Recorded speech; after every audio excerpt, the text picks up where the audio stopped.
Hi, my name is Nicole, and today I will be analyzing sinners using sociological concept that I learned in RTF 331. The film presents itself as a horror story, but it really gets down into deeper themes related to identity, power, social constructs, survival, especially within like the historical context through Jim Crow and just both social structures and individual experiences. So we're gonna get into some of these. All right, so let's get into it. Sinners is a horror film set in the Jim Crow South that follows a Black community navigating both social oppression and a supernatural vampire threat. Centered around a juke joint, which is basically a space for music, culture, and connection. The story shows how a place of freedom can quickly become a place of danger. As the threat grows, the characters are forced to confront survival, identity, and morality while relying on community culture and resilience. I seen men die in ways I ain't even know was possible. Love you, brother. Be careful. I will.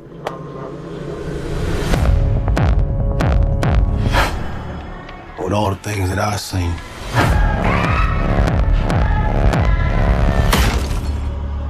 I ain't ever seen no demons, no ghosts,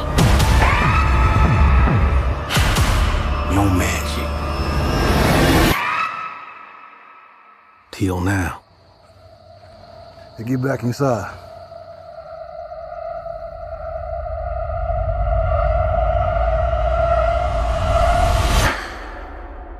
Let me in, man. Some weird shit going on out here. You keep dancing with the devil.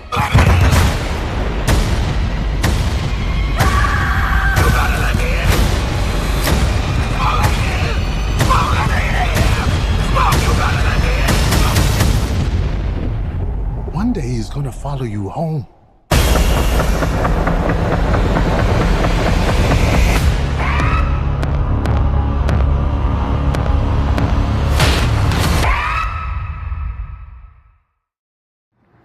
Okay, to better understand the film, I'll be using 4 key sociological concepts that we've learned in class in RTF 331.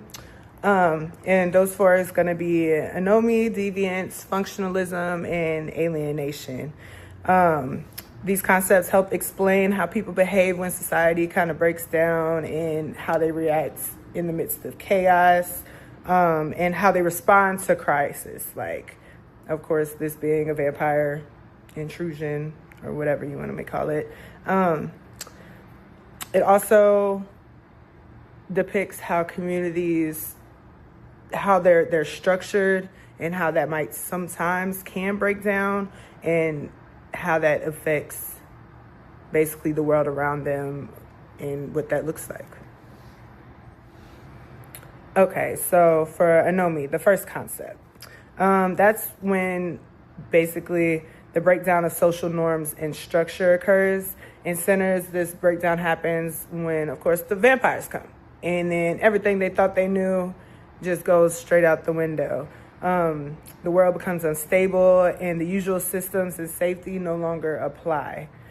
So let's say the juke joint, which represented culture, community, and that was a safe place for them. And then all of a sudden it just is no longer unsafe. They kind of like got bombarded. So as a result, the characters are forced into survival mode, making decisions based on instincts rather than social expectations. So they had to start doing things that they didn't necessarily want to do or would do if it wasn't a whole vampire breakout, you know. Okay, so the next one would be deviance. And deviance is like kind of when you have to break the social rules and it goes against what is the norm. The vampires would represent negative deviance. So the way they react and reject social norms and human rules, basically, that would be a form of negative deviance. And so in hindsight, positive deviance would be basically the community having to switch their ways to fight back in order for survival. Instead of just doing it off rip, how vampires are sucking people's blood and killing folks and stuff like that, the protagonists are actually doing it to survive. On this slide, we have alienation. So his feeling like disconnected or like an outsider. Of course, the whole movie is stemmed across Jim Crow era and how Black people were like alienated amongst society in that age.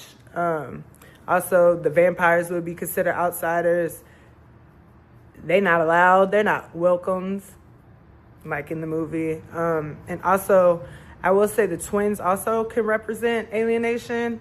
Both of them are fighting different internal struggles and conflicts, and they might not seem like they're fighting their own demons. So it's like they're alienated amongst each others because one is greedy, one's trying to do the right thing. That would also be a form of alienation. All right, last but not least, functionalism. This focuses on how different parts of society work together to maintain stability. So in this case, it would be the Black church. As most of us pretty much know, that is the root of our community. That is what we always fall to when things go bad, and that's how we kind of keep a moral guidance, like it says, and some unity in the community. The juke joint also created a safe space and basically a way of life of freedom and, you know, gave structure to the community. Let's see, the community itself becomes a system of survival, showing how people rely on each other when traditional systems fall.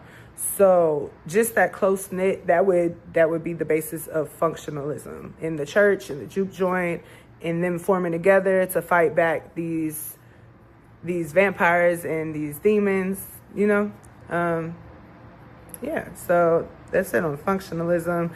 Pretty sure we can all agree that the Black church be the root of everything good. That's how we grew up. That's how our people grew up.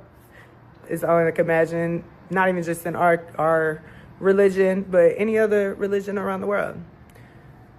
So yeah.